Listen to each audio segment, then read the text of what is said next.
La section criminelle dans le département de Pointe-Noire vient de lancer ses hostilités pour l'année 2024. Avec à la clé, la première affaire qui a mis devant la barre Guiko Rebecca, congolaise de 28 ans, accusée d'avoir volontairement donné la mort à son mari, répondant au nom de Feu Mbengi Alain. Le fait reproché remonte du 27 mai 2024 à leur domicile, situé au quartier Ngoyou, dans le 6e arrondissement de Pointe-Noire. Et cela suite à une bagarre qui s'est éclatée entre les deux conjoints. Mais tout au long du procès, dans sa légitime défense, l'accusé n'a pas voulu mettre à la disposition de la cour l'arme qui l'aurait permis d'accomplir son forfait.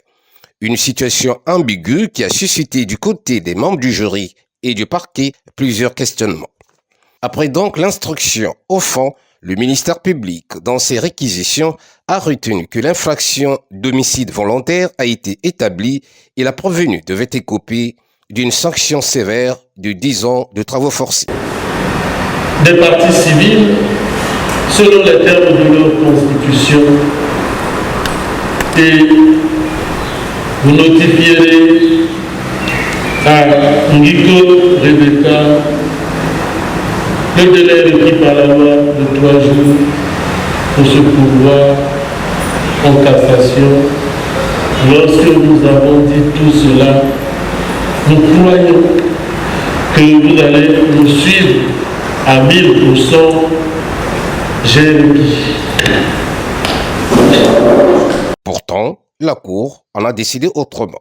Au regard des faits de la cause, elle a pensé donner la sentence suivante. Rebecca, coupable du crime de coups et blessures volontaires, ayant entraîné la mort sans intention de la donner ainsi requalifiée. En répression, lui faisant application de la loi, la condamne à la peine de 5 ans de travaux forcés. Au fond, les ondits bien fondés y faisant droit, condamne Guiko Rebecca à leur payer la somme de 20 millions de francs CFA.